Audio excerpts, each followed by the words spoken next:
Kalian ada yang pernah denger makhluk gaib namanya Chromoleo belum? Pernah denger tapi gue nggak tahu tuh kayak gimana bentukannya. Gue belum pernah denger lagi. Nah, pas banget nih, gue sekalian bantu jelasin nih buat para noise yang mungkin belum tahu sama sosok ini. Jadi Chromoleo itu tuh makhluk gaib yang terkenal di wilayah Jawa Tengah, khususnya sekitaran Gunung Merapi. Bentuknya tuh rombongan pengiring jenazah, terus jalan tengah malam ngebawa keranda gitu aja. Oh, kayak gue pernah dapat deh satu cerita dari pendengar Scary Things.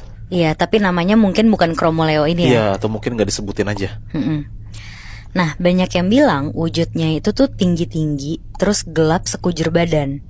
Terus gak lupa, tanda-tanda kalau mereka datang itu biasanya ada suara orang-orang pada ngomong Leo, Leo, Leo berulang kali.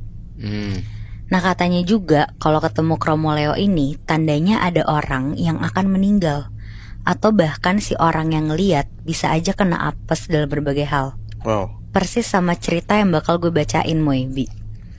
Cerita kiriman dari Panji, orang yang kebetulan lahir dan besar di Magelang, salah satu daerah terdekat dari Gunung Merapi. Sebelumnya Panji ini bilang lewat email kalau dia itu dari kecil mungkin bisa dibilang sensitif sama makhluk-makhluk gaib. Dulu pas kecil, beberapa kali dia tuh kebangun dari tidurnya gara-gara denger suara lonceng. Terus orang-orang pada ngomong, Leo, Leo, Leo, ngelewatin depan rumahnya dia. Bahkan sampai ada satu momen, saking keponya dia waktu itu, dia sampai diem-diem keluar tengah malam buat ngikutin rombongan itu dari jauh. Sampai berhenti di depan salah satu rumah tetangganya. Dan bener aja, besoknya tetangganya yang rumahnya disamperin itu meninggal.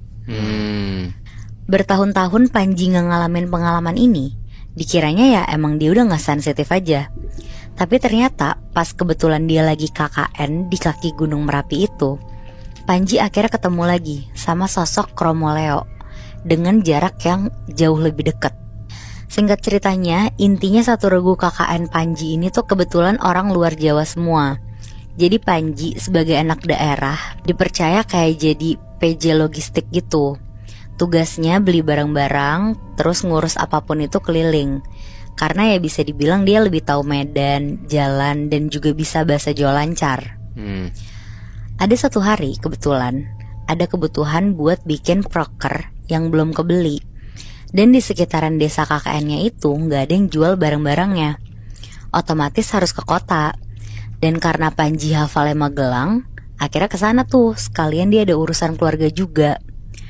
Panji emang sengaja berangkat sendiri karena biar bisa bebas juga, bisa sambil nongkrong-nongkrong dulu,